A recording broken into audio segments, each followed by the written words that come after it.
أعوذ بالله من الشيطان الرجيم بسم الله الرحمن الرحيم إن الدين عند الله الإسلام وكما قال الله تعالى في كلامه المجيد ومن يبتغي غير الإسلام دينا فلن يقبل منه قال رسول الله صلى الله عليه وسلم في موضع آخر মান বাদদালা দীনাহু ফাকতুলুহু। সমস্ত প্রশংসা সেই মহান রব্বুল আলামিনের জন্য, যার অশেষ কৃপায় আজকে আমরা তার একটি গুরুত্বপূর্ণ ফরজকে পালনার্থে এই জুমাবারে মসজিদে সমবেত হতে পেরেছি। সেই মহান রব্বুল আলামিনের দরবারে শুকরিয়া জ্ঞাপন করি, আলহামদুলিল্লাহ। অতঃপর জনাব রাসূল সাইয়্যিদুল মুরসালিন খাতামুন নবিয়্যিন আশরাফুল আম্বিয়া ওয়াল মুরসালিন, তার উপর অগণিত দরুদ ও সালাম বর্ষিত হোক। আল্লাহুম্মা সাল্লি আলাইহি আল্লাহুম্মা বারিক আলাইহি। উপস্থিত মুসলমান ইকরাম, আজকে আমাদের খুতবার আলোচ্য বিষয় হতে যাচ্ছে রিসালাত সম্পর্কে। রিসালাত মানে হচ্ছে বার্তা, চিঠি। যে চিঠি আল্লাহর কাছ থেকে আমাদের কাছে আসছে জিবরিল ফেরেশতার মাধ্যমে তার রাসূলগণের নিকটে, এবং তিনি সেই নবুয়ত বাস্তবায়ন করছেন তার উম্মতের কাছে পৌঁছে দিয়ে। আমাদের ইমানের যে স্তম্ভগুলো আছে তার মধ্যে অন্যতম একটা স্তম্ভ হচ্ছে আসমানি কিতাব সমূহের প্রতি বিশ্বাস। আমরা সেই প্রথম আসমানি কিতাব থেকে রাসূলুল্লাহ সাল্লাল্লাহু আলাইহি ওয়াসাল্লাম পর্যন্ত যত আসমানি কিতাব নাযিল হয়েছে সমস্ত কিছুর উপর বিশ্বাস করি। তবে পূর্ববর্তী উম্মতগণ তারা আসমানি কিতাব সমূহে যে বাড়তি করেছে এবং আসমানি কিতাব সমূহ থেকে যে বাদ দিয়েছে সেই অংশে আমরা বিশ্বাস করি না।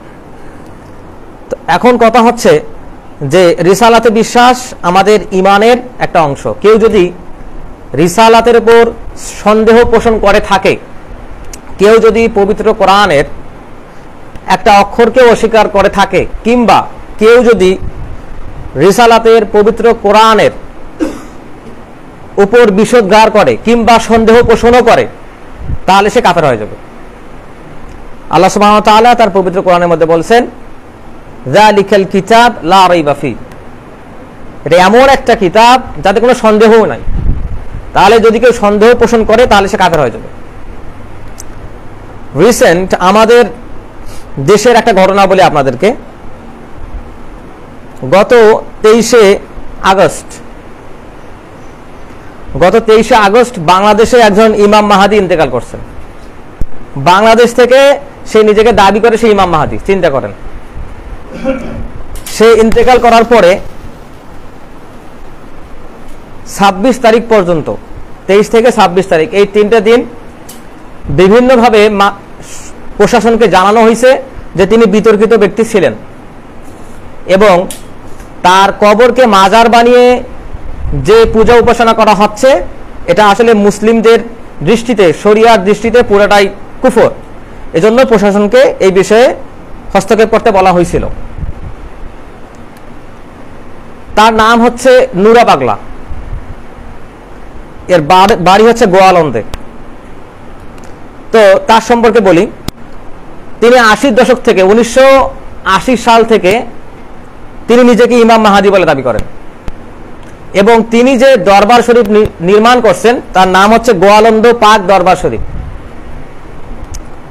এই দরবার শরীফ প্রতিষ্ঠা করে তিনি তার এলাকার লোককে, অশিক্ষিত মানুষদেরকে, যারা ইসলাম সম্পর্কে জানে না তাদেরকে ঘায়েল করা শুরু করে, এবং তার একটা বিশাল ফ্যান বেস তৈরি হয়ে যায় বাংলাদেশে। মানে মূর্খদের তো সবাই মাথা বেছে খেতে পারে, তার প্রকৃষ্ট উদাহরণ হচ্ছে বাংলাদেশ। তো আমি ভালো করে ওনার সাইনবোর্ডটা খেয়াল করলাম। তার সাইনবোর্ডে সুন্দর করে লেখা গোয়ালন্দ পাক দরবার শরীফ, তার নিচে লেখা 4 তরিকা পাক পাঞ্জাতন মানিয়া দিল কাবায় বরজুক নামাজ কায়েম করো। আমি গত খুতবায় বলেছি যে ওরা নিজেদের অন্তরকে কাবা শরীফ মনে করে, এবং ওইখানে তারা আল্লাহকে দেখতে চায়, নিজের ছবি দেখতে চায়, তারা সেইখানে নিজেকে আল্লাহ মনে করে। এজন্যই তারা তাদের গানগুলো বলে। তো এখানে পাক পাঞ্জাতনের কথা আসছে। পাক পাঞ্জাতন কোথা থেকে আসছে? এটা শিয়াদের কাছ থেকে আসছে। পাক পাঞ্জাতন কি জিনিস? পাক পাঁচজন, ওই যে পাঁচজন হাদিসে কিসা রাসূলুল্লাহ সাল্লাল্লাহু আলাইহি ওয়াসাল্লাম তার চাদরের ভিতরে যে চারজনকে দিলেন, হাসান হোসেন রাদিয়াল্লাহু আনহুমা, তারপর আছেন আলী রাদিয়াল্লাহু আনহু এবং ফাতেমা রাদিয়াল্লাহু আনহা, এই পাঁচজনকে তারা বলে পাক পাঞ্জাতন। তাহলে এখানে চার তরিকার কথা বলা হচ্ছে এবং পাক পাঞ্জাতনের কথা বলা হলো, মানে পীরদের তরিকা এবং শিয়াদের তরিকা একসঙ্গে মিশাই দিয়ে একটা মতবাদ প্রচার করা হচ্ছে। আচ্ছা, সে কি কি করছে? সে নতুন একটা কালিমা আবিষ্কার করছে, আমাদের কালিমা শাহাদাত, আশহাদু আল্লা ইলাহা ইল্লাল্লাহু ওয়া আশহাদু আন্না মুহাম্মাদান আবদুহু ওয়া রাসূলুহু, বা কালিমা তাইয়্যিবা যেটা লা ইলাহা ইল্লাল্লাহ মুহাম্মাদুর রাসূলুল্লাহ, যে তারা এই নুরা পাগলা সে কি করছে? নতুন একটা কালিমা আবিষ্কার করছে, সেটা কি? লা ইলাহা, নতুন একটা কালিমা তৈরি করছে বাংলাদেশের ইসের ঘটনা। এরপর হচ্ছে সে আযান যে দেয়, আশহাদু আন্না মুহাম্মাদুর রাসূলুল্লাহ, যে আযান দেওয়া হচ্ছে, তাদের আযানের পদ্ধতি ছিল আশহাদু আন্না মুহাম্মাদান না, আশহাদু আন্না ইমাম মাহাদি রাসূলুল্লাহ। এরপর হচ্ছে তারা যে সালাত আদায় করতো, সেটা পশ্চিম পাশে সালাত আদায় করতো না, পূর্ব পাশে সালাত আদায় করতো, এবং অধিকাংশটা সালাত আদায় করে না, যদি করতো তাই এইভাবে সালাত আদায় করতো। এবং তারপর কথা হচ্ছে যে সে কোরআন এভাবে হাতে নিত, হাতে নিয়ে বলতো এটা হচ্ছে ভোজপাতা, ভোজপাতা মানে মূল্যহীন, এবং এই কোরআনকে ছুঁড়ে ফেলে দিয়ে সেটাকে পা দিয়ে দলিত মথিত করত। বাংলাদেশের ঘটনা, এই রিসেন্ট ঘটনা। এখন দেখেন যারা তাকে অনুসরণ করছে, যারা তার ফলোয়ার, যারা তার মুরিদ, যারা দেখেন এই সাধারণ মানুষগুলো মানে কতটা মূর্খ, যে কারোর সামনে কোরআন ফেলে দিয়ে পদদলিত করা হচ্ছে, কারোর সামনে কালিমা পরিবর্তন করে সেটা পাঠ করানো হচ্ছে, কোরআনকে বলা হচ্ছে মূল্যহীন, অথচ কেউ বিরোধিতা করতেছে না। এই জন্য সালাফগণ বলেছেন, আমাদের আলেম ওলামারা বলেছেন যে পীরদের দরবারে যদি কেউ যায় এবং যদি সেখানে 2 ঘন্টা থাকে, তাহলে সে পাগল হয়ে যাবে, তার মস্তিষ্ক বিকৃত হয়ে যাবে। এবং পীরদের দরবারে যদি কেউ 3 দিন যায়, তাহলে পীর তার মাথা কিনে নিবে, সে পীর যেটা বোঝাবে ওইটাই বুঝবে, কারণ শয়তানের আসর কম না। এরপর সে 23শে আগস্ট মরে যায়। মরার পূর্বে সে একটা কাজ করে গেছে। সেই কাজটা কি? সে যে কবরে থাকবে সেই কবরটা উঁচা করছে 12 ফুট উঁচা, 12 ফুট উঁচা করে সেই কবরটাকে কাবা ঘর বানাইছে, মানে কাবা ঘরের মতো রং করছে, কারুকাজ করছে, এবং মৃত্যুবরণ করার পর তার যারা মুরিদ তারা সেখানে তাকে সমাহিত করছে। করার পর আবার কি করে? প্রতি শুক্রবার সালাত শেষ করে ওরা ওই কাবা ঘর তওয়াফ করে। এতদিন থেকে প্রশাসনকে মানুষ জানিয়ে আসছে, কিন্তু প্রশাসন কোনো কাজ করে না, কারণ জানে, প্রশাসন জানে এটা তো সেনসিটিভ ইস্যু। 26শে আগস্ট জুমাবারে সালাত আদায় করার পরে ওইখানে যারা রাজনৈতিক নেতৃবৃন্দ ছিলেন সবার সম্মিলিতভাবে একটা সভা আয়োজন করা হয় এবং সিদ্ধান্ত নেওয়া হয় যে এই কবরটা ভেঙে ফেলা হবে। যখন কবরটা ভেঙে ফেলা দেওয়া হচ্ছে তখন প্রশাসন আসছে, বাধা দিচ্ছে। এর আগে বাধা দেয়নি, তখন বাধা দিচ্ছে। তারপর বর্তমান সময় 1 সপ্তাহ হলো গ্রামের যত মোল্লা মুন্সি আছে, দাড়িওয়ালা টুপিওয়ালা, সবাইকে গণহারে গ্রেফতার করা হচ্ছে। এই হচ্ছে পরিস্থিতি। তারা কি করছে? তারা কবরটা তো ভাঙছেই, লাশ কবর থেকে তুলছে, তোলার পরে সেই লাশটাকে পুড়ে ফেলছে, মানে সাধারণ জনগণের কাজ এটা। তো এখন আসলে কারো লাশ পোড়ানো যাবে কিনা, কিংবা কারো লাশ কবর থেকে তোলা যাবে কিনা, এই নিয়ে শরীয়তে অনেক কথা আছে। তো কাউকে তো পোড়ানো যাবে না। এখন এই নিয়ে বাংলাদেশ, মানে বাংলাদেশের মিডিয়া এই নিয়ে এখন বাংলাদেশে কথা হচ্ছে। তো এখন আমাদের বিষয়টা হচ্ছে যে কেউ যদি নিজেকে নবী দাবি করে, কালেমা পরিবর্তন করে, ইমাম মাহাদি দাবি করে এবং কোরআনকে ভুসপাতা বলে, তাহলে সে জিন্দিক এবং সে কাফের হয়ে গেছে। তো তার ক্ষেত্রে ফতোয়াটা হচ্ছে রাসূলুল্লাহ সাল্লাল্লাহু আলাইহি ওয়াসাল্লামের হাদিস সহিহ বুখারীতে আসছে, মান বাদদালা দীনাহু ফাকতুলু, যে তার দিন বদল করবে তাকে হত্যা করো। এখন যেহেতু বাংলাদেশে ইসলাম কায়েম নাই, শরীয়ত প্রতিষ্ঠিত নয়, এই জন্যে এই বিচারটা কেউ করতে পারে নাই। এখন তার মৃত্যুর পরে যখনও এই অসংলগ্ন কাজগুলো করা হচ্ছে, শিরিক বিদআত যুক্ত কাজগুলো করা হচ্ছে, তখন জনগণ এটাকে আর মেনে নিতে পারে নাই। এখন তারা তো আর সেখানে শরীয়তের তোয়াক্কা করবে না, যেহেতু এর আগে প্রশাসন তাদের কথা শুনে নাই এবং এই নুরা পাগলা শরীয়তের তোয়াক্কা করে নাই। তো এখন আল্লাহ সুবহানাহু ওয়া তাআলা কোরআনের মধ্যে বলছেন লা তুআযিবু বিআযাবিল্লাহ, যে আল্লাহ মানুষকে যেভাবে আযাব দেন তোমরা সেইভাবে আযাব দিও না, অর্থাৎ আগুনে পুড়িও না। তো এইখানে বিষয়টা হচ্ছে এটা মব জাস্টিস হয়ে গেছে। সাধারণ জনগণ কি করছে এটা আসলে বিবেচনার বাইরে থেকে যায়, কারণ এর আগে তারা সেটাকে আমলে নেয় নাই। তো এখন কথা হচ্ছে যদি এটা ঠিক না, আর তারা যে কাজগুলো করছে, নিজেকে ইমাম মাহদী দাবি করছে, কালেমা পরিবর্তন করছে, কোরআনকে ভোজপাতা বলছে, এর বিনিময়ে সে জিন্দিক হয়ে গেছে, কাফের মোরতাদ হয়ে গেছে, তাকে কতল করা শরীয়ী সিদ্ধান্ত মোতাবেক আমাদের উপর ওয়াজিব ছিল। তো এখন এই যে ব্যাপারটা, কবর সমান থাকতে হবে মাটির সাথে, কবরে পাকা করা যাবে না, চুনকাম করা যাবে না, এটা রাসূলুল্লাহ সাল্লাল্লাহু আলাইহি ওয়াসাল্লামের হাদিস থেকে স্পষ্টভাবে প্রমাণিত। এখন তারা আবার দলিল দেয় যে রাসূলুল্লাহ সাল্লাল্লাহু আলাইহি ওয়াসাল্লামের কবর তো পাকা। রাসূলুল্লাহ সাল্লাল্লাহু আলাইহি ওয়াসাল্লামের কবর পাকা করার একটা ইতিহাস আছে, জানেন আপনারা? কিছু ইহুদি লোক রাসূলুল্লাহ সাল্লাল্লাহু আলাইহি ওয়াসাল্লামের কবর থেকে তার লাশ চুরির প্রচেষ্টা চালাইছিল এক সময়, এবং এটা তৎকালীন খলিফাকে রাসূলুল্লাহ সাল্লাল্লাহু আলাইহি ওয়াসাল্লাম স্বপ্নে দেখানোর পরে সেই প্রেক্ষাপট অনুযায়ী তার কবর পাকা করা হয়। তো এই বিষয়ে একটা লম্বা ঘটনা আছে, সেটা না বলি, আরেকদিন ইনশাআল্লাহ তাআলা। তো এখন কথা হচ্ছে তারা এটা দলিল দেয়। দ্বিতীয় কথা হচ্ছে যখন নূরা পাগলার লাশ কবর থেকে তোলা হইল, তখন দেখা গেল তার লাশ পচে নাই। এখনো অনেক লাশ আবিষ্কৃত হয় যেগুলো পচে না, সেটা হিন্দু, মুসলিম, বৌদ্ধ, খ্রিস্টান সবারই। এখন যেহেতু তার লাশ পচে নাই, তখন বাংলাদেশে যারা পীরপন্থী এবং মাজারপন্থী তারা বলতেছে এই যে আল্লাহর ওলি প্রমাণ হয়ে গেছে। তো আল্লাহর ওলি প্রমাণ কি? তার লাশ পচে নাই। এখন আপনারা অবাক হয়ে যাবেন, বাংলাদেশের প্রথম সারির রাজনীতিবিদরা এরা তো ধর্মকর্ম করে না, জাস্ট নির্বাচনের আগে ওই মাজার শরীফে যায়, গিয়ে বাবার দোয়া নিয়ে আসে, অতটুকুই যথেষ্ট, মাথায় একটা টুপি দেয়। তো এরা তো মাজারের প্রতি বিশ্বাস করবেই। গোলাম মাওলা রনি বাংলাদেশের একজন প্রথম সারির রাজনীতিবিদ, নাম বললাম, তার রাজনৈতিক পরিচয় না বলি যেহেতু আমরা রাজনীতির সঙ্গে সংশ্লিষ্ট না। তিনি কি বলতেছেন যে উনি তো আল্লাহর ওলি, ওনার লাশ এখনো পচে নাই।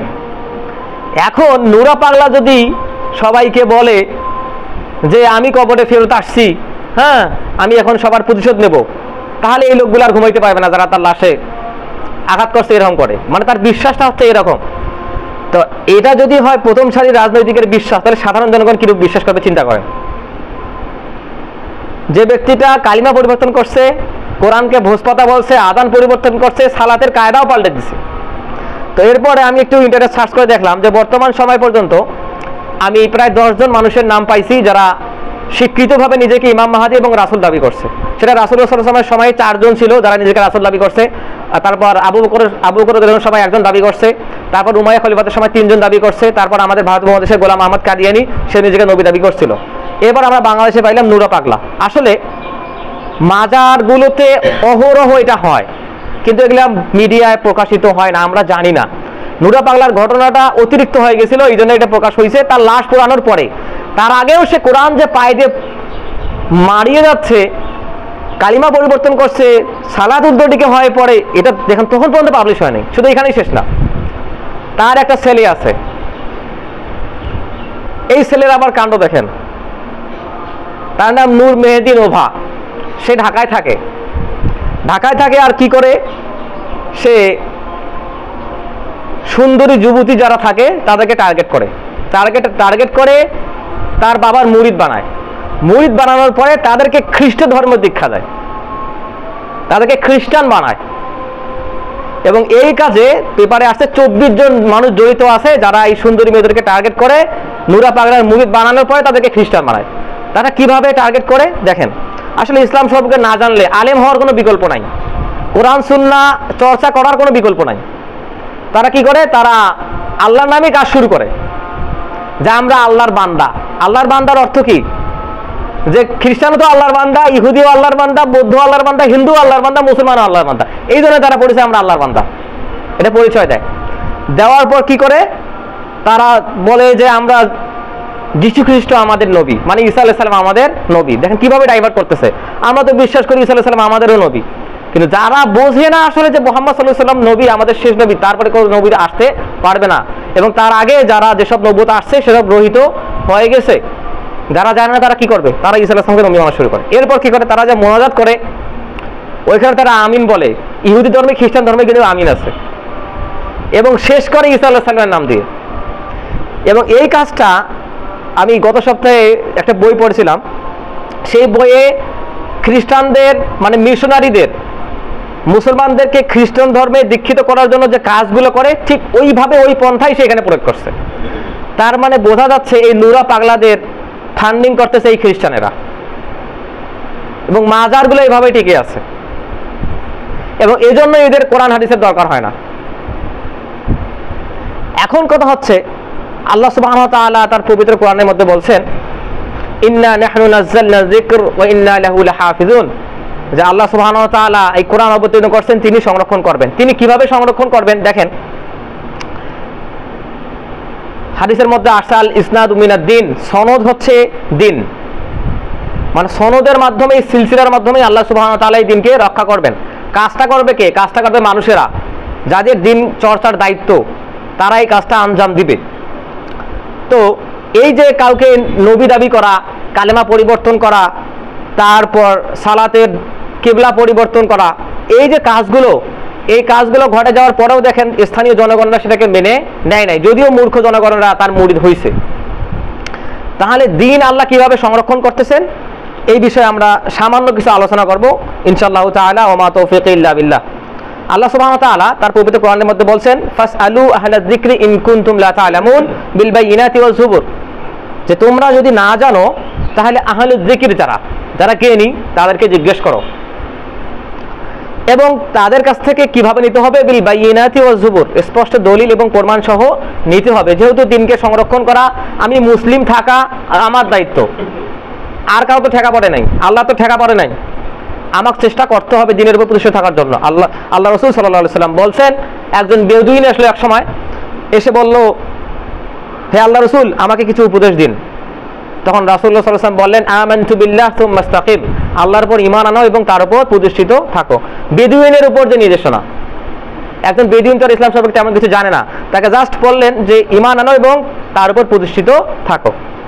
তো রাসূলুল্লাহ সাল্লাল্লাহু আলাইহি ওয়াসাল্লাম এই বিষয়ে বলছেন, ইয়া আইয়ুহান নাস, হে মানব সকল, ইন্নামাল ইলমু বিতাআল্লুমি, নিশ্চয়ই ইলম হচ্ছে চর্চা, গবেষণা, অধ্যবসায়, এবং ওয়াল ফিকহু বিতাফাক্কুহি, এবং দিন সম্পর্কে গভীর জ্ঞান হচ্ছে ফিকহর জ্ঞান। তারপর বললেন, ওয়া মান ইউরিদুল্লাহু বিহি খায়রান ইফাক্কিহু ফিদ্দিন, আল্লাহ যার কল্যাণ চান তাকে ফিকহর জ্ঞান দান করেন, দিনের গভীর জ্ঞান দান করেন। ওয়া ইন্নামা ইয়াখশাল্লাহু মিন ইবাদিহিল উলামা, এবং মানুষদের মধ্যে থেকে যারা আলেম উলামা তারাই আল্লাহকে সবচেয়ে বেশি ভয় করে। এই হাদিসটা আসছে মুস্তাদরাক আল হাকিমের মধ্যে।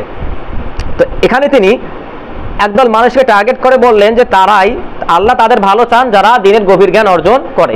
আসলে এই গভীর জ্ঞানের মাধ্যমে, এই সিলসিলার মাধ্যমেই দিন প্রতিষ্ঠিত আছে। সেটা কিভাবে? সেটা হচ্ছে ইসলামে যে ফিকহ, সেটাকে বলা হয় ইসলামিক সায়েন্স।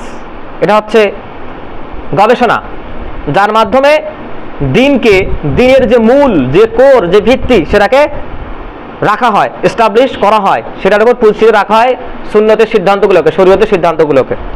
এটা কেমনে হয়? যে আমরা জানি শরিয়ার উৎস, প্রাথমিক উৎস হচ্ছে দুইটা, সেখান থেকে বাকি দুইটা উৎস পরবর্তীতে ইস্তেমবাদ করা হয়েছে। প্রথম হচ্ছে কোরআন, তারপর তো হচ্ছে সুন্নাহ।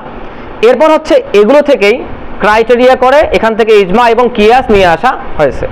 তো সুন্নাহ এবং কোরআন থেকে যে দলিলগুলো আসে এটাকে বলে কাতঈ দলিল, এটাকে বলে নস, এটা তো থাকবেই। এখন আল্লাহ সুবহানাহু ওয়া তাআলা পবিত্র কোরআনের মধ্যে বলছেন, মা ফাররাতনা ফিল কিতাবি মিন শাই, যে আমি এই কিতাবে কোনো কিছুই বাদ দেই নাই। এখন কোরআন হচ্ছে একটা মৌলিক গ্রন্থ, একটা সার গ্রন্থ, এখান থেকে আমাদের মাসআলা বের করতে হবে। এখন এই মাসআলা বের করা সবার দ্বারা সম্ভব নয়, জ্ঞানীদের মাধ্যমেই মাসআলা বের করা সম্ভব। যেহেতু সালাতের বিষয়ে মনে করেন 1000 হাদিস আছে, আমি তো কোনোদিন 1000 হাদিস পড়ি নাই। তো যিনি 1000 হাদিস মুখস্থ করছেন, যিনি হাদিসের হাফেজ, তিনি তো জানবেন কোন হাদিসের সঙ্গে কোনটা প্রাসঙ্গিক, কোনটা সঙ্গতিপূর্ণ, কোনটা আপাত বিরোধী মনে হচ্ছে, এইভাবে মিল করতে হবে।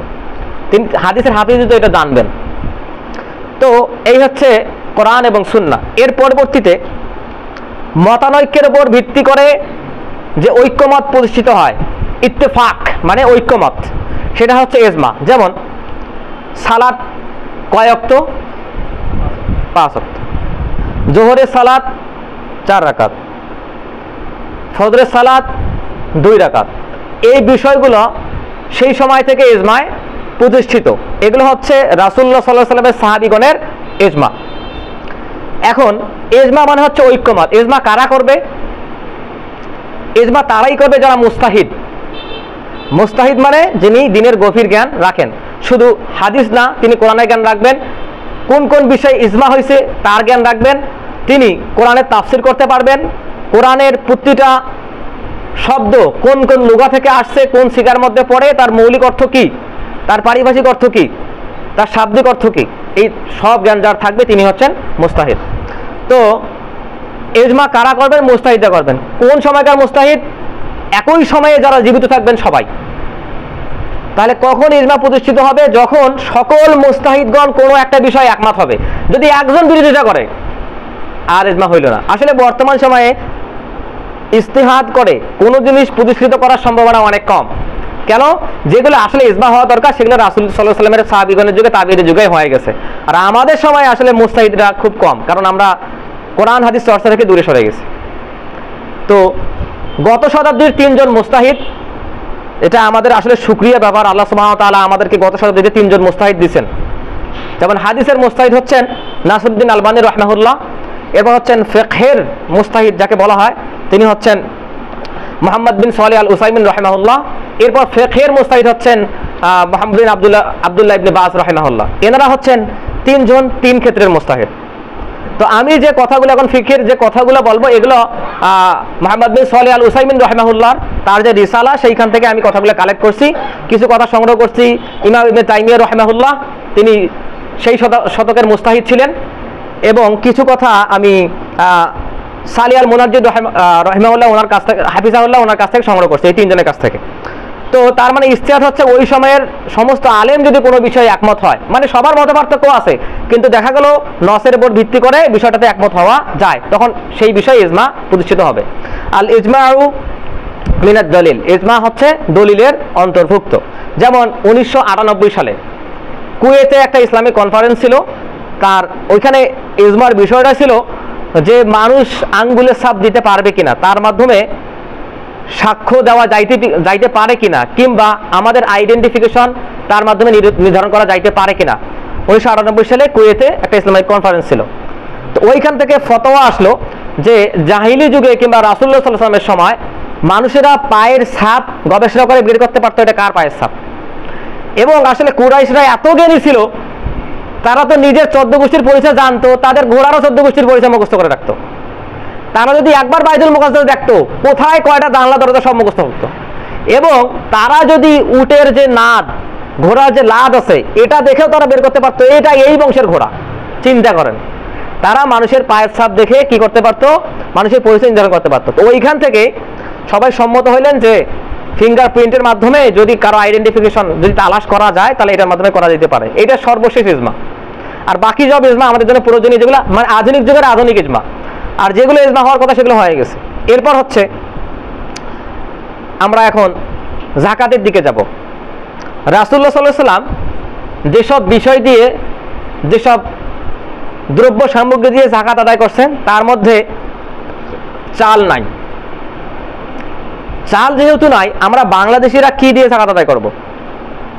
কিন্তু চাল হচ্ছে বাংলাদেশের প্রধান খাদ্যদ্রব্য এবং এটা সহজলভ্য এবং অনেক মানুষের জন্য উপকারী। তখন আমাদের কি করতে হবে? আমাদের ওই সিদ্ধান্ত থেকে কিয়াস করতে হবে। কিয়াস মানে কি? কিয়াস মানে হচ্ছে সাদৃশ্য।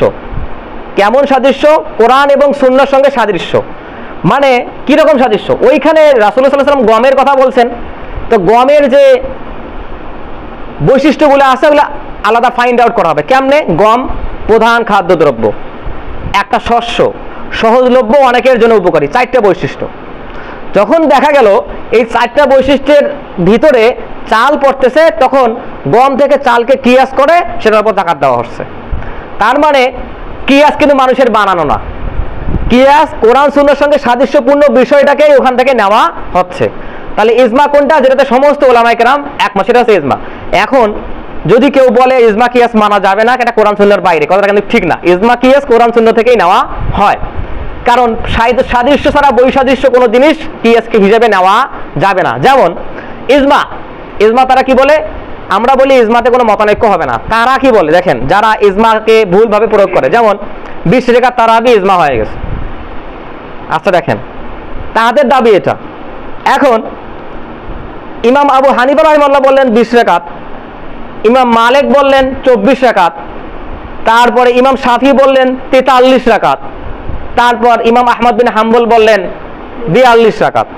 এভাবে কিন্তু বিভিন্ন ভাবে প্রমাণিত যে এই ইমাম এত রাকাতের কথা বলছে। তো যখন এক একজন ইমাম এই তারাবির সালাতকে এক রাকাতের কথা বললেন, সেখানে ইজমা কেমনে হয়? চিন্তা করে দেখেন, মসজিদে হারামে মনে করেন 11 রাকাত পড়া হচ্ছে, ইরাকে 20 রাকাত পড়া হচ্ছে, মরক্কে যেখানে শাফি মাযহাব মানা হয় ওখানে আবার একসঙ্গে একই সময় 43 রাকাত পড়া হচ্ছে, তাহলে কেমনে ইজমা প্রতিষ্ঠিত হইল? তো তারা যে বলেন আসলে যে 20 রাকাত তারাবি ইজমা প্রতিষ্ঠিত, এটা মানতে হবে, হ্যাঁ, আলে হাজরা ইজমা মানে না, তাদের এই দাবি ভুল। এরপর তারা আবার কিয়াস করে কি, যে পীররা যে ওজিফাগুলো দেয়, যেমন এতবার তাসবিহ পড়তে হবে, এইভাবে সালাত আদায় করতে হবে, এই সময় এতবার সূরা ইখলাস পাঠ করা লাগবে, এই যে ওজিফাগুলো দেয়, তারা বলে এগুলো কিয়াস করতে হবে। কেমনি কিয়াস? রাসূলুল্লাহ সাল্লাল্লাহু আলাইহি ওয়াসাল্লাম তো এইভাবে কিয়াস করে দিয়ে যান নাই। কিয়াস তো কোরআন হাদিসের সাথে সাদৃশ্যপূর্ণ, তো যেখানে সাদৃশ্য নাই সেখানে আবার কিয়াস কেমনে হয়? তো এগুলো তারা দাবি করে, উল্টাপাল্টা কিয়াস করে এবং ইজমার দাবি করে, যেগুলো কোনোভাবেই প্রতিষ্ঠিত সত্যর নয়, এগুলো সত্যের বাইরে। তো যারা উল্টাপাল্টা বলে তারা এটাকে আরো বৃহৎ পরিসরে নিয়ে যায়, যত বিষয় মতানৈক্য সবগুলোকে তারা ইজমা দাবি করে, এবং যেসব বিষয়ে তারা নতুন আবিষ্কার করে সেগুলোকে তারা বলে যে আমরা কিয়াস করছি। কিন্তু কিয়াস যে কোরআন সুন্নাহ সম্মত হইতে হবে, তারা এটার ধার ধারে না। তারপরে দেখেন, আমরা মদের ক্ষেত্রে দেখব, আল্লাহ সুবহানাহু ওয়া তাআলা পবিত্র কোরআনে বলছেন ইন্নামাল খামর ওয়াল মাইসির ওয়াল আনসাব রিজসুম মিন আমালিশ শাইতান। এই যে বলছেন মদের কথা আসছে স্পষ্ট ভাবে। এখন বাংলাদেশে যে গাঁজা খায়, গাঁজা যেটাকে সাধারণ মানুষ হিসেবে চেনে, গাঁজার কথা কিন্তু কোরআন হাদিসে আইসে নেই। তাহলে গাঁজাকে কিভাবে আপনি হারাম করবেন? ওটা কিন্তু হারাম, আমরা তো সবাই জানি ওটা হারাম, ওটাকে কেমনে হারাম করবেন? তাহলে শরীয়ত থেকে কিভাবে আসলে কিয়াস করা হচ্ছে? কিয়াস করেই কিন্তু গাঁজাকে হারাম বলা হবে। আচ্ছা, যারা মাজারগুলোতে যায় এবং গঞ্জিকা সেবন করে তাদেরকে বলবেন, তাদের বলা হচ্ছে যে গাঁজা তো হারাম, এটা তো খাওয়া যাবে না। তারা কি বলে? আল্লাহ সুবহানাহু ওয়া তাআলা তো ওটাকে গাছ হিসেবে বানাইছে, হ্যাঁ, তো পাতাকপি খাওয়া হারাম, ফুলকপি খাওয়া হারাম, পালং শাক খাওয়া হারাম। তারা এইভাবে দাবি করে যে আল্লাহ সুবহানাহু ওয়া তাআলা সবকিছু আমাদের ভালোর জন্য বানাইছে, তো গাঁজা খাওয়া হারাম কি জন্য? কোরআন থেকে দেখাও, হাদিস থেকে দেখাও। আসলে কোরআন হাদিস তো গাঁজার কথা বলা নাই, আল্লাহ রাসূল সাল্লাল্লাহু আলাইহি ওয়াসাল্লাম মদের কথা বলছেন, আল্লাহ কোরআনে মদের কথাই বলছেন। তা কিভাবে এটা সমাধান করবেন? যদি আপনি এখানে কিয়াস না করেন, তাহলে শত শত হারাম জিনিস ওদের জন্য হালাল হয়ে যাবে। এখন এটাকে কেমনে করবেন? তখন মদের বৈশিষ্ট্যগুলো আলাদা করা হবে। যেমন মদ কি? প্রথমত একটা পানি, পানি খাওয়া কি হারাম? না। তারপর কি? মদের একটা রং আছে, রঙিন জিনিস খাওয়া কি হারাম? আমরা তো রঙিন আপেল খাই। এরপর হচ্ছে গন্ধ, মদের একটা গন্ধ আছে, তো গন্ধের জন্য কি ওটা হারাম? গন্ধ তো হর হামেশা আমাদের নাকে আসতেছে। এরপর হচ্ছে কি? এটার একটা স্বাদ আছে, স্বাদের জন্য কি হারাম? স্বাদের জন্য হারাম না। তারপর বৈশিষ্ট্য কি? মদ খেলে নেশা হয়, এইটা একটা বৈশিষ্ট্য। যখন দেখা গেল যে গাঁজা খাইলে নেশা হয়, তখন ওই মদ থেকে কিয়াস করে গাঁজার উপর বিধান প্রয়োগ করা হবে যে এই জন্য এটা হারাম। তাছাড়া আপনি শত শত হারামকে হালাল ওরা দাবি করবে, আপনার তো প্রমাণ নাই, প্রমাণ দিতে আপনি পারবেন না, তখন ওইখান থেকে কিয়াস করে ওইখানে সিদ্ধান্ত ইস্তেমবাদ করা লাগবে যে এই জন্য এটা হারাম। এটার মধ্যে বৈশিষ্ট্যগুলো। তারপরে দেখেন, বদ্ধ পানিতে রাসূলুল্লাহ সাল্লাল্লাহু আলাইহি ওয়াসাল্লাম প্রস্রাব করতে নিষেধ করছেন। কেন? সালাত থেকে সালাতে যদি আমরা পবিত্র হওয়া লাগবে, তো বদ্ধ পানিতে যদি কেউ করে, উযু করে, এবং সেই পানি যদি অপবিত্র হয়, তাহলে সেটা কি হবে? উযু হবে? উযু হবে না। তাহলে কোন পানিতে উযু করতে হবে? যার মধ্যে পানির বৈশিষ্ট্যগুলো উপস্থিত থাকবে। পানির বৈশিষ্ট্য কি? তার একটা রং আছে, তার গন্ধ আছে, তার একটা স্বাদ আছে। যখন পানির রং, গন্ধ, স্বাদ পুরোটাই বিলুপ্ত হয়ে যাবে, তখন সেই পানিতে উযু করা যাবে না। তাহলে দেখা যাচ্ছে যে এই কিয়াস থেকে যে আমরা সিদ্ধান্তগুলোতে আসতাম, ওখানে আবার আরো ফতোয়া আছে। যেমন যদি এখানে তারপরে সিদ্ধান্ত আসছে, যদি রং পাল্টে গেছে কিন্তু স্বাদ গন্ধ ঠিক আছে, কিংবা স্বাদ পাল্টে গেছে রং এবং গন্ধ ঠিক আছে, কিংবা গন্ধ ঠিক আছে, স্বাদ এবং রং একই আছে, সেই ক্ষেত্রে ফতোয়া কি? সেই ক্ষেত্রে ফতোয়া রাসূলুল্লাহ সাল্লাল্লাহু আলাইহি ওয়াসাল্লামের হাদিস তখন প্রয়োগ করা হবে। দেখেন কিয়াসের ক্ষেত্রে রাসূলুল্লাহ সাল্লাল্লাহু আলাইহি ওয়াসাল্লামের হাদিস নিয়ে আসা হচ্ছে। কি? রাসূলুল্লাহ সাল্লাল্লাহু আলাইহি ওয়াসাল্লাম বলছেন যে ওই পানি কখনো অপবিত্র হয় না যেখানে 2 কুল্লা পানি থাকে, মানে 2 মটকা কিংবা 2 কলসি পানি থাকে। 2 কলসি হিসাব করা হলো এটা 95.05 সা। এর আমাদের গণনার ভিত্তিতে এটার পরিমাপ হচ্ছে 160.5 কেজি লিটার। যেখানে এতগুলো পানি থাকবে সেই পানিটা পবিত্র। এই জন্য আসলে আমাদের সতর্ক হওয়া দরকার আরো, যে বদ্ধ পানিতে বদ্ধ পুকুরে প্রস্রাব করা উচিত না, রাসূলুল্লাহ সাল্লাল্লাহু আলাইহি ওয়াসাল্লাম নিষেধ করছেন। এবং গর্তে কোথাও, হ্যাঁ, গোবরের উপরে কিংবা হাড্ডি টোংরা যেগুলো জিনদের খাবার, এগুলো তো প্রস্রাব করা উচিত না। তাহলে এখন তারপরে ইজমার ক্ষেত্রে, দলিলের ক্ষেত্রে একটা দলিল দেওয়া হয়, সেটা হচ্ছে রাসূলুল্লাহ সাল্লাল্লাহু আলাইহি ওয়াসাল্লাম বলছেন ইন্নাল্লাহা লা তাজতামিউ উম্মতি আলা দালালাহ, যে আল্লাহ সুবহানাহু ওয়া তাআলা আমার উম্মতকে কখনোই পথভ্রষ্টতার উপর ঐক্যমত করবেন না। যখন একজন ঐক্যমত হবে না তখন সেটা ইজমা হিসেবে প্রতিষ্ঠিত হবে না। কেন? আল্লাহ রাসূল সাল্লাল্লাহু আলাইহি ওয়াসাল্লাম বলে গেছেন, আল্লাহ দায়িত্ব নিয়েছেন আমার উম্মতকে তিনি পথভ্রষ্টতার উপর ঐক্যমত করবেন না। তার মানে দেখেন হাদিস সুন্নাহ আমাদের শরিয়া কি সুন্দরভাবে প্রতিষ্ঠিত হয়ে আছে।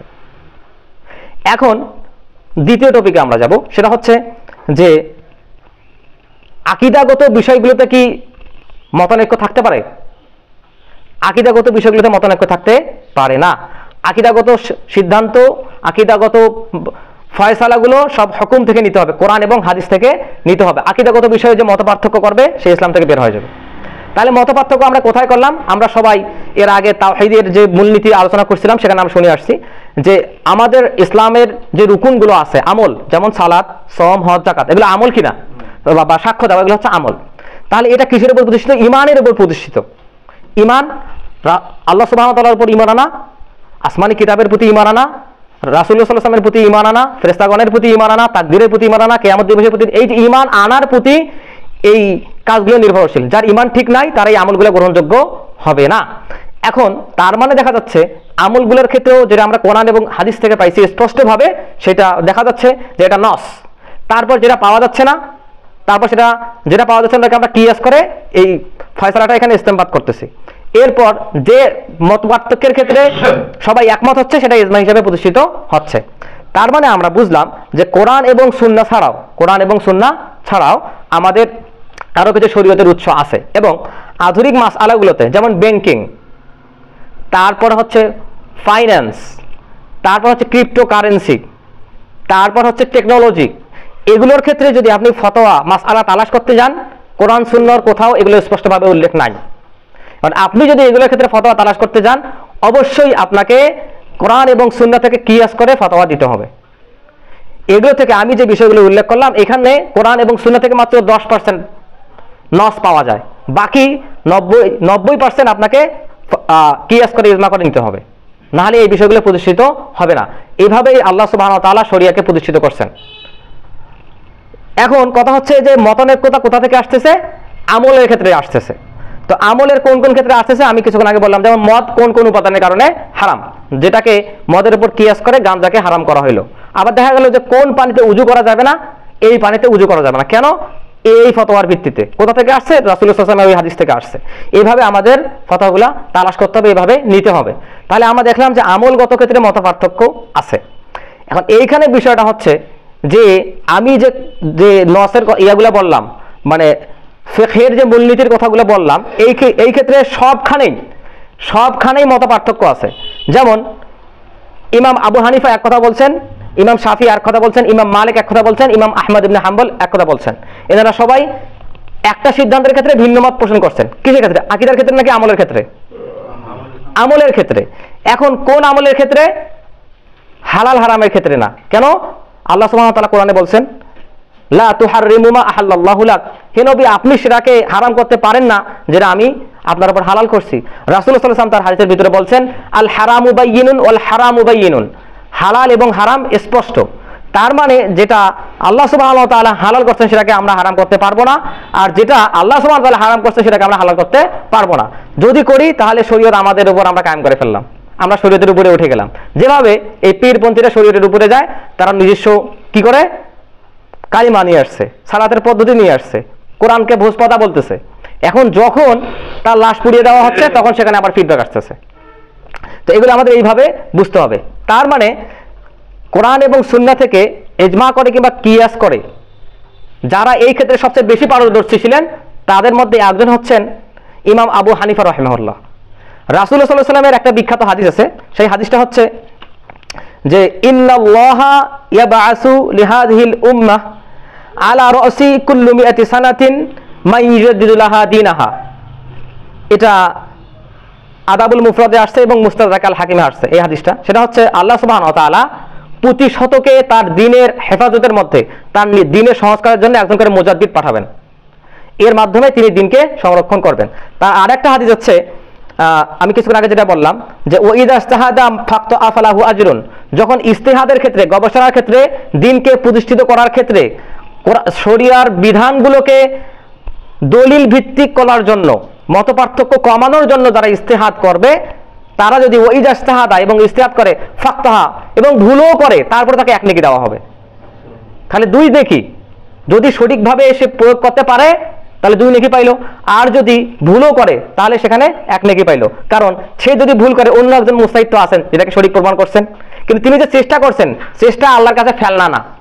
আপনি যতটুকু চেষ্টা করবেন আল্লাহ আপনার ততটুকু ফলাফল দিবেন। এই জন্য আল্লাহ সুবহানাহু ওয়া তাআলা কারো চেষ্টা বিনষ্ট করেন না, এটা হচ্ছে সেই হাদিসের প্রমাণ। এখান থেকে আমরা প্রমাণ পাই। এবং এখানে আরেকটা হাদিস হচ্ছে যে রাসূলুল্লাহ সাল্লাল্লাহু আলাইহি ওয়াসাল্লাম তার হাদিসের মধ্যে বলছেন যে কোরআন, শরিয়া যদি সুরাইয়া নামক নক্ষত্রের কাছেও থাকে, সুরাইয়া একটা নক্ষত্রের নাম, রাসূলুল্লাহ সাল্লাল্লাহু আলাইহি ওয়াসাল্লাম বলছেন যদি কোরআন হাদিসের দলিল যদি সুরাইয়া নক্ষত্রের কাছেও থাকে, তারপরেও এই ফিরাসের অধিবাসীরা তারা সেখান থেকে ওই দলিলকে ছিনিয়ে নিয়ে আসবে। এই ফিরাস বলতে ইরান ইরাককে বোঝানো হয় এবং সিরিয়াকে বোঝানো হয়। দেখা গেছে এ যাবৎ পর্যন্ত পৃথিবীতে ইরান কেন্দ্রিক যত ফকিহ, মুহাদ্দিস, মুস্তাহিদ জন্মগ্রহণ করছেন, তার মধ্যে সবার উপরে আছেন ইমাম আবু হানিফা রাহিমাহুল্লাহ। এবং এই ক্ষেত্রে সকল মুহাদ্দিস একমত যে এইখানে ইমাম আবু হানিফা এবং তার ছাত্রদের কথা ইঙ্গিত করা হয়েছে। রাসূলুল্লাহ সাল্লাল্লাহু আলাইহি ওয়াসাল্লাম ইঙ্গিত করে দিয়ে গেছেন যদি ফিরাসের অধিবাসীরা যদি সুরাইয়া নক্ষত্রের কাছেও কোরআন সুন্নাহর দলিল থাকে, সেখান থেকে তারা ছিনিয়ে নিয়ে আসবে। হাদিসে বুখারী মুসলিমে চলে আসছে। এরপর দেখেন ইমাম আবু হানিফা যিনি এই মাসালাগুলো ইস্তেমবাদ করছেন, গবেষণা করে বের করছেন, তখন আসলে হাদিসের স্বর্ণযুগ ছিল না। তার ক্ষেত্রে হাদিস খুব কম ছিল। কেন কম ছিল? তিনি ইরাকের বাসিন্দা ছিলেন, এটা হচ্ছে প্রথম কথা। দ্বিতীয় কথা হচ্ছে যে হাদিস চর্চা শুরু, হাদিস লেখার কাজ শুরু হয় ওমর ইবনে আব্দুল আজিজ রাহিমাহুল্লাহর সময়, এবং তার সময়ে আরেকজন মুহাদ্দিস ছিলেন ইমাম শিহাব জুহরি রাহিমাহুল্লাহ। তার স্মৃতিশক্তি এত প্রখর ছিল, তার বিষয়ে আমি একটা ঘটনা পড়ছি, যে তিনি মধ্যপ্রাচ্য থেকে মক্কায় হাদিস সংগ্রহ করার জন্য আসছেন রাত্রিবেলা শুইছেন, হোটেলে শুইছেন, কাফেলার যেখানে গন্তব্য করছে সেখানে শুইছেন। শোয়ার পর নিজের কান বন্ধ করে রাখছেন। তাকে জিজ্ঞেস করা হলো আপনি কান বন্ধ করে কেন রাখছেন? তখন তিনি বললেন যে আমি যেটাই শুনি সেটাই আমার মুখস্থ হয়ে যায়, এই জন্য আমি শুধু রাসূলুল্লাহ সাল্লাল্লাহু আলাইহি ওয়াসাল্লামের হাদিস শুনতে চাই, অন্য কারো কথা শুনতে চাই না। এইসব ব্যক্তিদের মাধ্যমে ওমর ইবনে আব্দুল আজিজ রাহিমাহুল্লাহ হাদিস সংগ্রহের কাজ শুরু করেন। তখন কিন্তু ইমাম আবু হানিফা তার আগে মৃত্যুবরণ করছেন। তো এই জন্য ইমাম আবু হানিফা সংগ্রহে খুব কম হাদিস ছিল। বলা যায় তার কাছে যতগুলো আসার বর্ণিত হয়েছে প্রায় 4000-এর মতো হাদিস। এরপরে ইমাম মালিক রাহিমাহুল্লাহ তিনি দাস দিতেন মদিনায়, এবং তার মাযহাবকে মদিনার মাযহাব বলা হয়। ইমাম মালিক রাহিমাহুল্লাহর 1 লক্ষ হাদিস মুখস্থ ছিল। চিন্তা করেন, 1 লক্ষ হাদিস। রাসূলুল্লাহ সাল্লাল্লাহু আলাইহি ওয়াসাল্লামের হাদিসও কিন্তু প্রায় 1 লক্ষের মতোই। তারপর হচ্ছে ইমাম শাফি রাহিমাহুল্লাহ, তার 2 লক্ষ হাদিস মুখস্থ ছিল। এরপরে ইমাম আহমদ ইবনে হাম্বল রাহিমাহুল্লাহ, তার 10 লক্ষ হাদিস মুখস্থ ছিল। সুবহানাল্লাহ, চিন্তা করেন। তাহলে আল্লাহ রাসূলের হাদিস তো 1 লাখের মতো, প্রায় 10 লাখ হাদিস কেমন মুখস্থ করলেন? এখানে আবার অনেকগুলো বিষয় আছে। যেমন একটা হাদিসের সনদ কিন্তু বিশাল বড়। একটা হাদিস 40 জন বর্ণনা করছেন। হ্যাঁ, আনাস ইবনে মালিক বিন অমুক বিন অমুক বিন অমুক 40 জন হাদিস বর্ণনা করছেন। ওই হাদিসটাই অন্য জায়গা থেকে প্রায় 18 জন বর্ণনা করছেন। ওই হাদিসটাই অন্যখান থেকে 10 জন বর্ণনা করছেন। তার মানে একটা হাদিসে 40 জন বর্ণনা করছেন, 40টি সনদই ওনার মুখস্থ, 40 জায়গা থেকে। এইভাবে তার মুখস্থের সংখ্যা 10 লাখ পর্যন্ত পৌঁছাইছে। তারা এভাবেই কোরআন সুন্নাহ থেকে এই চিন্তা করে দেখেন, তারা মুহাদ্দিস, ফকিহ এবং মুস্তাহিদ একই সঙ্গে। এভাবে তারা কোরআন সুন্নাহ থেকে দেখেন আল্লাহর দ্বীনকে আল্লাহ কিভাবে সংরক্ষণ করতেছেন মানুষের মাধ্যমে, এভাবে তারা সিদ্ধান্ত বের করে, এগুলা জাস্টিফাই করে। দেখেন মুহাদ্দিসরা হাদিস লেখার পূর্বে কি করছেন? 2 রাকাত সালাত আদায় করছেন, তারপর হাদিস লেখা শুরু করছেন, ইস্তেখারা সালাত পড়ছেন যেন হাদিস একটু ভুল না হয়। এই জন্যই বলা হয়েছে আল ইসনাদু মিনাদ দিন, সনদ হচ্ছে দিন, সনদেই দিন, সনদ ছাড়া দিন রক্ষা হবে না। এই কাজগুলো তাদের মাধ্যমে করা হয়েছে, কোরআন সুন্নাহ থেকে সাদৃশ্য অবলম্বন করে সেখান থেকে কিয়াস করা হয়েছে, এই কাজগুলো তারা করছেন। এখন সবচেয়ে বড় ব্যাপার হচ্ছে যখন বলা হয় যে এটা ইমাম আবু হানিফা বলছে এটা তার মাযহাব, এটা ইমাম মালিক বলছে এটা তার মাযহাব, এটা ইমাম আহমদ বলছে তার মাযহাব, ইমাম শাফি বলছে তার মাযহাব, এই ক্ষেত্রগুলোতে তাদের জবাবটা কি? ইমাম আবু হানিফার কথা এটা ইমাম নববী রাহমাহুল্লাহ বলছেন, ইদা সাহহাল হাদিস ফাহুয়া মাযহাবি, যখন কোনো সঠিক হাদিস আসবে ওটাই আমার মাযহাব। এখন প্রত্যেক মাযহাবে যেহেতু সুন্নাহ বিরোধী ফতোয়া আছে, তাহলে সেই ক্ষেত্রে আমাদের দায়িত্ব কি? সেই ক্ষেত্রে আমার দায়িত্ব হচ্ছে ওটা বাদ দিয়ে যেটা সঠিক সেইটা আমাদের মানতে হবে। এজন্যই ইমাম আবু হানিফা বলছেন ইদা সাহহাল হাদিস ফাহুয়া মাযহাবি, যখন কোনো সঠিক হাদিস আসবে সেটাই আমার মাযহাব। তাহলে এই ক্ষেত্রে আমরা রাসূলুল্লাহ সাল্লাল্লাহু আলাইহি ওয়াসাল্লামের ইত্তিবা করি কিনা, আমরা অনুসরণ করি। তো সেই ক্ষেত্রে দেখা যাচ্ছে যখন কেউ যারা কোরআন সুন্নাহ সম্পর্কে জানে না তারা তাকলিদ করতেছে। তাকলিদ একটা হচ্ছে মাজমুমা, একটা হচ্ছে মাহমুদা, একটা নিকৃষ্ট আর একটা হচ্ছে প্রশংসিত। তাহলে আপনি ততক্ষণ পর্যন্ত একজন মানুষের কথা শুনতে পারেন যতক্ষণ সে কোরআন এবং সুন্নাহর উপর প্রতিষ্ঠিত। এই ক্ষেত্রে ইমাম আবু হানিফার কথা হচ্ছে ইদা সাহহাল হাদিস ফাহুয়া মাযহাবি, যেটা সঠিক হাদিস ওইটাই আমার মাযহাব, কারণ তার কাছে হাদিসের সংখ্যা কম ছিল। এবং আরো অবাক করা বিষয় যে জয়ীফ হাদিস যেগুলো আমরা গ্রহণ করি না, তিনি নিজের মতামতের চেয়ে জয়ীফ হাদিসকেও প্রাধান্য দিতেন। চিন্তা করেন, কারণ তার কাছে হাদিস কম ছিল, তিনি নিজের মতামতের উপর জয়ীফ হাদিসকে প্রাধান্য দিতেন। আর এখন যারা মাযহাব মানে তারা কি করে? তারা আমল করে, কিন্তু সেই আমলের কোনো দলিলই নাই, যে আমল তারা করতেছে কোনো দলিল নাই, দলিল মুখের ভাষা, বিরোধিতা, গালি, এটাই তাদের দলিল। অথচ ইমাম আবু হানিফা বলে গেলেন ইদা সাহহাল হাদিস ফাহুয়া মাযহাবি, যেটাই সহিহ হাদিসে প্রমাণিত হবে সেটাই হচ্ছে আমার মাযহাব। তার কাছে তো লক্ষ লক্ষ হাদিস ছিল না, তার মানে হাদিস এখন প্রকট হবে। নাসিরউদ্দিন আলবানী কিংবা আরো যারা মুহাদ্দিস ছিলেন তারা যখন গবেষণা করে দেখলেন যে এই হাদিসটা জয়ীফ, তখন ওটা মানা যাচ্ছে না, এই হাদিসটা সহিহ, সকল ইমামের বিপক্ষে গেলে ওই হাদিসটা আমাদের মানতে হবে। এবং এই ক্ষেত্রে ইমাম মালিক বলছেন লাইসা আহাদুন বা'দান নবী সাল্লাল্লাহু আলাইহি ওয়াসাল্লাম ইল্লা ওয়া ইয়াখুযু মিন কওলিহি ওয়া ইয়াতরুকু ইল্লাল ইয়ালি। তিনি বলছেন এই কবরের দিকে তাকিয়ে বলছেন, কারণ তিনি মদিনায় দাস দিতেন, মদিনায় তিনি দাস দিতেন। ইমাম মালিক রাহিমাহুল্লাহ তিনি রাসূলুল্লাহ সাল্লাল্লাহু আলাইহি ওয়াসাল্লামের কবরের দিকে ইঙ্গিত করে বললেন এই কবরে যিনি শুয়ে আছেন তিনি ছাড়া কারো কথা শর্তবিহীনভাবে মানা যাবে না। তাই ইমাম মালিক রাহিমাহুল্লাহর কথা। ইমাম শাফি ওই ইমাম আবু হানিফার কথাটাই বলছেন ইদা সাহহাল হাদিস ফাহুয়া মাযহাবি, যখন সঠিক হাদিস আসবে সেটাই হচ্ছে আমার মাযহাব। মানে আপনি মাযহাব মানতেছেন, যে আমল করতেছেন সেটার কোনো দলিল নাই, অথচ যেখানে ইজমা দাবি করছেন ওটা ইজমা না, যেখানে কিয়াস দাবি করতেছেন ওটা কিয়াস নয়। কিন্তু মুজতাহিদগণ কি করছেন? সুন্নাহ থেকে সাদৃশ্যপূর্ণভাবে কিয়াস করছেন, ইজমা করে তারা দিয়ে গিয়েছেন। কারণ আপনি যেটা মানতেছেন সেটা সরাসরি কোরআন সুন্নাহর বাইরে। এখন দেখেন, এখন কথা হচ্ছে কোন এক বিষয়ে মনে করেন ইমাম আবু হানিফা একটা ফতোয়া দিয়েছেন, সেটা কোরআনের সুন্নাহের বাইরে, তার মানে সেটা আমাদের দেয়ালে ছুঁড়ে ফেলতে হবে। যেভাবে ইমাম মালিক রাহিমাহুল্লাহ বলছেন যে আমাদের বিরোধী যদি কোনো ফতোয়া পাওয়া যায় যেটা রাসূলুল্লাহ সাল্লাল্লাহু আলাইহি ওয়াসাল্লামের কথার বিপরীত, তাহলে সেটাকে দেয়ালে ছুঁড়ে মারো। তারা এইভাবে বলে গেছেন। যখন তারা এইভাবে বলছেন, এর মানে হচ্ছে ইমাম মালিকের আমি একটা কথা মানতে যাচ্ছি, তখন বিষয়টা কিরকম হয়ে যাচ্ছে? তারা এই ফতোয়াটা মানলাম না, দেখলাম যে ওই ফতোয়াটা ইমাম আউজাই রাহিমাহুল্লাহর এই ফতোয়াটা ঠিক, তখন ওইটা মানলাম। অন্য একটা বিষয় দেখতে গেলাম যে ইমাম আউজাই এই কথা বলছেন কিন্তু ওইটা ভুল, ইমাম শাফি যেটা বলছেন ওইটা ঠিক, তখন আমি ওইটা মানলাম। কারণ এনারাই তো দিনকে প্রতিষ্ঠিত করে রেখে গেছেন, তারপরে আমরা আজ পর্যন্ত আসি। আপনারা যে বিষয়টাই মানতে যান সেটাই এই চারজনের কৌলের মধ্যে একটার মধ্যে পড়ে যাবে। তার মানে নির্দিষ্ট কোনো মাযহাব নাই। মাযহাব হচ্ছে রাসূলুল্লাহ সাল্লাল্লাহু আলাইহি ওয়াসাল্লাম যে মাযহাব দিয়ে গেছেন ওইটা, মানহাজ হচ্ছে সাহাবীরা যে মানহাজের উপর প্রতিষ্ঠিত ছিলেন ওইটা। কারণ প্রত্যেক মাযহাবে সুন্নাহ বিরোধী ফতোয়া আছে।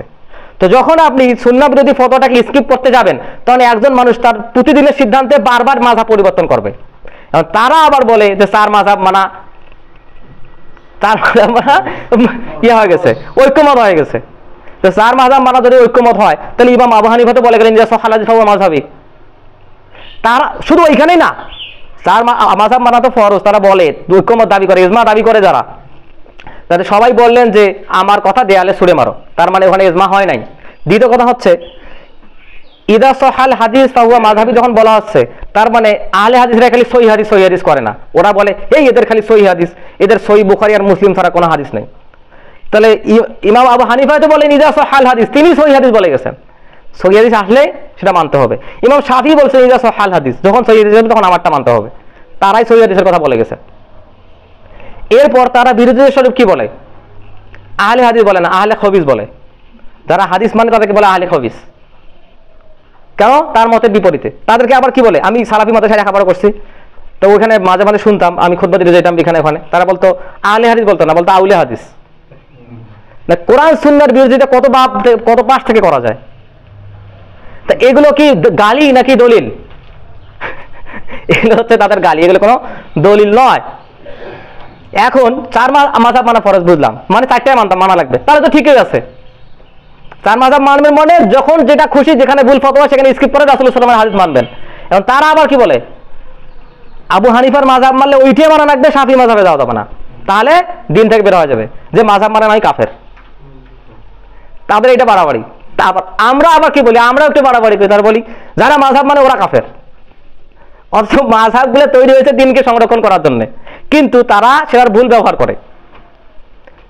ফোনটা তৈরি করা হয়েছে, ফোনটা আধুনিক জিনিস, এটা আমরা যেন ভালো কাজে ব্যবহার করি, কিন্তু ফোন দিয়ে খারাপ কাজ সবচেয়ে বেশি হয়। তার মানে ফোনের দোষ না মানুষের দোষ? মানুষের দোষ। আল্লাহ সুবহানাহু ওয়া তাআলা আমাদেরকে ইসলাম দিয়েছেন, ইসলামকে মনোনীত করছেন, আমি ইসলামকে বাজেভাবে প্রয়োগ করতেছি। যেমন আমি নিজেকে নূরে পাগলা দাবি করলাম, ইমাম মেহেদী দাবি করলাম, নামাজ পড়তে বলতেছি পূর্ব পাশে, কালিমা পরিবর্তন করে ফেললাম, ইসলামের পোশাকে ইসলামটাকে ব্যবহার করতেছি। তা দোষ কি ইসলামের নাকি মানুষের? তো তারা এই যে টুলগুলো আমাদের আছে, যেটা দিনকে সংরক্ষণের জন্য, এই টুলগুলোকে তারা দিনকে ধ্বংস করার জন্য ব্যবহার করতেছে। এই দায়টা পুরোটাই মানুষের। কোন মানুষের? যারা তাকলিদে সাক্ষী করে। তাকলিদে সাক্ষী করা কুফর। যেখানে রাসূলুল্লাহ সাল্লাল্লাহু আলাইহি ওয়াসাল্লামের কথা স্পষ্ট, সেখানে আপনি কোনো একটা মতের উপর অনড় হয়ে বসে আছেন। এই জন্য আব্দুল্লাহ ইবনে আব্বাস রাদিয়াল্লাহু আনহুমা বলছেন, আমি বলতেছি রাসূলুল্লাহ সাল্লাল্লাহু আলাইহি ওয়াসাল্লাম বলতেছেন, আর তুমি বলতেছো অমুক বলতেছেন, শীঘ্রই তোমাদের উপর পাথরের বৃষ্টি শুরু হবে। এটা আব্দুল্লাহ ইবনে আব্বাস রাহিমাহুল্লাহ কথা, রাদিয়াল্লাহু আনহুমার কথা। চিন্তা করেন তারা সেই যুগে কেমন কঠোর ছিলেন। সেই কঠোরের উপর ভিত্তি করেই এই সিদ্ধান্তগুলো বিভিন্ন মুস্তাহিদগণ, ইমাম আবু হানিফা, ইমাম শাফি, ইমাম মালিক, ইমাম আহমদ হাম্বল, ইমাম আউজাঈ, ইমাম সুফিয়ান সাউরি রাহিমাহুল্লাহ, এনারাই সিদ্ধান্তগুলো ইস্তেমবাদ করে দিয়ে গেছেন। কিন্তু প্রয়োগ করা হচ্ছে কোথায়? যেখানে প্রয়োগ করলে আমার পকেট ভারী হবে সেখানে প্রয়োগ করা হয়। এবং আমরাও সেটা বিরোধিতা করতে গিয়ে আমরাও বেশি করে বলে ফেলাই। ওরা বলে যে মাযহাব না মানলে কাফের, আমরা করি মাযহাব মানলে কাফের। ওরা করে, আমরা করি ইত্তেবা করি, হ্যাঁ, তাকলিদে মাহমুদা প্রশংসনীয় তাকলিদ করি, ওরা করে তাকলিদে সাক্ষী। ওরা নিজের যেটা ওই ইমাম আবু হানিফার মত, ওরা প্রমাণও দিতে পারবে না যে ইমাম আবু হানিফার মত, কারণ ইমাম আবু হানিফার কথা বলে যান নাই। আচ্ছা, ইমাম আবু হানিফার মত হচ্ছে লা ইয়াহিল্লু লি আহাদিন, কারো জন্য হালাল নয়। কোনটা? আইয়াখুযা বিকাউলিনা, আমার কোনো কথা সে নিবে। কিভাবে? মা লাম ইয়ালাম মাইনা আখাযনা মিন আইনা আখাযনা, যদি কোনো ব্যক্তি না জানে যে আমি কোথা থেকে এই কথাটা নিছি, তার জন্য আমার কোনো কথা মানা হালাল নয়, হারাম। আপনি জানেন না আমি এটা কোনো হাদিস থেকে নিছি, আপনি আমার কথা মানতেছেন, এটা আপনার জন্য হারাম। ইমাম আবু হানিফার কথা। তিনি আরো কি বলছেন? ওয়ালাউ কানা দ্বীনু ইনদা, ও আচ্ছা, যে হাদিস আমি বলে আসছি। এরপর হচ্ছে হারামুন আলা মান লাম ইয়ারিফ ওয়াইলাই আই ইফতি বিকালামি, আমি আমার কথার মাধ্যমে যে ফতোয়া দিচ্ছি, এই ফতোয়া আমি কোথা থেকে নিছি, এই ফতোয়া কোথা থেকে নিছি এটা যদি কেউ না জানে, আমার কথার মাধ্যমে কারো কোনো ফতোয়া দেওয়া যাবে না। কেন? ইমাম আবু হানিফা জোহরের সময় একটা কথা বলতেন, ওইটা পরিবর্তন করে আসরের সময় বলতেন যে এটা না এটা হবে। এবং তিনি বলতেন, তার ছাত্রদেরকে বললেন তোমরা আমার কথা লিখে রাখো না। কেন? জোহরের সময় একটা বলছি, আসরের সময় একটা বলছি, এই জন্য লিখে রাখতে নিষেধ করছেন। মানুষের তো ভুল হবে, কিন্তু চেষ্টা ওই রাসূলুল্লাহ সাল্লাল্লাহু আলাইহি ওয়াসাল্লামের হাদিস, হ্যাঁ, ওয়াস্তাহিদু মান আখতাহা ফালাহু আজরুন, যে ইজতিহাদ করবে এবং ভুল করবে তারও একটা নেকি, তারা তো নেকি পায় গেছেন, তারা তো তাদের প্রচেষ্টার ফল পেয়ে গেছেন। রাসূলুল্লাহ সাল্লাল্লাহু আলাইহি ওয়াসাল্লাম সেটাকে সার্টিফাইড করে গেছেন, কিন্তু সেটাকে ভুলভাবে প্রয়োগ করা হচ্ছে। এখন যারা দলিলবিহীন এই কাজগুলো করে যাচ্ছে, মাজার প্রতিষ্ঠা করতেছে, যেটা দিনকে সংরক্ষণের জন্য তৈরি করা হয়েছে সেটাকে দিন ধ্বংসের জন্য তারা ব্যবহার করতেছে। টুলটাকে, এই অংশটাকে, এই উপকরণটাকে পুরোপুরি বিপরীতভাবে প্রয়োগ করতেছে। এবং এইভাবে যখন মানুষ দিনের কথাগুলো জানে না, দিনের অংশগুলো জানে না, তখন মানুষের জন্য আল্লাহর দিনটা কঠিন হয়ে যায় এবং মানুষ ধরা খাইতে থাকে সব জায়গায়। আল্লাহ সুবহানাহু ওয়া তাআলা বলছেন যে ওয়ালাকাদ কাররামনা বানি আদম, আমি আদম সন্তানদেরকে মর্যাদায় সমুন্নত করছি। কতক্ষণ পর্যন্ত? যতক্ষণ পর্যন্ত তারা হাওয়ার অনুসরণ করবে না ততক্ষণ পর্যন্ত। হাওয়ার অনুসরণ বলতে আপনারা কি বোঝেন? হাওয়ার অনুসরণ বলতে আসলে সেইটাই মূল বিষয়, সেটা হচ্ছে কোরআন সুন্নাহর অনুসরণ ব্যতীত অন্য কিছু অনুসরণ করা। গান শোনা খাসলাত, মদ খাওয়া খাসলাত, সুদ খায় খাসলাত, আমলগত ভুল। কিন্তু যেখানে কোরআন সুন্নাহ স্পষ্টভাবে প্রতিষ্ঠিত, সেই ক্ষেত্রে আপনি কোনো ইমামের অনুসরণ করতেছেন রাসূলুল্লাহ সাল্লাল্লাহু আলাইহি ওয়াসাল্লামের সহিহ হাদিস পাওয়ার পরেও, এইটা হচ্ছে হাওয়ার অনুসরণ। এই হাওয়ার অনুসরণ যারা করবে তাদের মর্যাদা উন্নীত হবে না। ওই তারা পীরকে গিয়ে সিজদা করবে, মাথা ঠুকাবে, টাকা দিবে, বাপ মায়ের সেবা করবে না, তাদের কাছে কোরআন সুন্নাহ 4 পয়সার দাম নাই। এইভাবে তারা মাযহাবগুলোকে ব্যবহার করতেছে, এইভাবে তারা কোরআন সুন্নাহ ইজমা কিয়াসের যে ভিত্তি সেটাকে নষ্ট করতেছে, এইভাবে দ্বীনের ভিত্তিগুলোকে তারা বিতর্কিত করতেছে। এখন যখন দেখা যাচ্ছে যে এই কারো লাশ পুড়িয়ে দেওয়া হইলো, তখন মানুষ কি ভাবে? তখন মানুষ ভাবে ইসলামটা এইরকমই। তখন মানুষ এটা মনে করে, আমরা দেখছি আলী রাদিয়াল্লাহু আনহু শিয়ারা যারা তার ক্ষেত্রে অতিরঞ্জিত বাড়াবাড়ি করছেন তাদেরকে পুড়িয়ে মারছিলেন, তিনি শাসক হিসেবে তাদেরকে পুড়িয়ে মারছিলেন। তো এখন কবর থেকে লাশ তুলে পুড়ে দিতে হবে, এটা নিষিদ্ধ। কারণ আল্লাহ রাসূল সাল্লাল্লাহু আলাইহি ওয়াসাল্লাম বলছেন যে মৃত্যু ব্যক্তিকে কষ্ট দেওয়া জীবিত ব্যক্তিকে কষ্ট দেওয়ার সমান। দেখেন আমরা মৃত্যুদেরকেও কিভাবে সংরক্ষণ করছি, আর কোনো ধর্ম করে নাই, মরছে পুড়ে দিচ্ছে শেষ। কিন্তু মৃতদেরকেও সংরক্ষণ করতে হবে, রাসূল বলে গেন মৃত্যুদের কষ্ট দেওয়া জীবিতদের কষ্ট দেওয়ার সমান। হয়তো মরে নাই, ওই ট্রান্সফার হাত মারি তরত গেছে, এতটুকুই। বস্তুবাদীরা কি বলে? মানুষের তো কোনো মূল্য নাই, মানুষ সব কার্বন অক্সিজেন হাইড্রোজেন হাইড্রোজেনের সমন্বয়ে তৈরি, এটা মরে গেলে মাটি চষে নিল, এই বন্ধ শেষ। বস্তুবাদীরা এটা বলে, আমরা সেটা বলি না, আমরা মুসলিম, আমরা বলি সকলের সমান অধিকার আছে। তার দাবিটা যেটা ছিল সেই প্রেক্ষিতে তাকে কতল করা হুকুম ছিল জীবিত থাকা অবস্থায়, মৃত্যুবরণ করার পর সে আল্লাহর কাছে চলে গেছে, তার বিচার আর আমরা করতে পারবো না। ঠিক এইভাবে আল্লাহ সুবহানাহু ওয়া তাআলা আমাদেরকে কোরআন সুন্নাহ থেকে, নস থেকে, ইজমা এবং কিয়াস থেকে যেগুলো দলিল হিসেবে প্রতিষ্ঠিত সেগুলোর উপর প্রতিষ্ঠিত হওয়ার তৌফিক দান করুন আল্লাহুম্মা। আল্লাহ সুবহানাহু ওয়া তাআলা আমাদেরকে, আমাদের যারা ইমামগণ আছেন যারা ইসলামকে সংরক্ষণ করে গেছেন, দ্বীনের সনদগুলো খুঁটে খুঁটে দেখে তারা দ্বীনকে পুনরুজ্জীবিত করে গেছেন, আল্লাহ সুবহানাহু ওয়া তাআলা আমাদেরকে তাদের অনুসরণ করার তৌফিক দান করুন আল্লাহুম্মা। আল্লাহ সুবহানাহু ওয়া তাআলা আমাদেরকে সেই মানহাজের উপর প্রতিষ্ঠিত থাকার তৌফিক দান করুন যে মানহাজের উপরে রাসূলুল্লাহ সাল্লাল্লাহু আলাইহি ওয়াসাল্লামের সাহাবাগণ, তার তাবিঈগণ এবং তাবিঈগণ প্রতিষ্ঠিত ছিলেন আল্লাহুম্মা। আল্লাহ সুবহানাহু ওয়া তাআলা আমাদেরকে একজন পরিশুদ্ধ বিশ্বাসের মুমিন হিসেবে কিয়ামতের দিন আল্লাহর সামনে দণ্ডায়মান হওয়ার তৌফিক দান করুন আল্লাহুম্মা।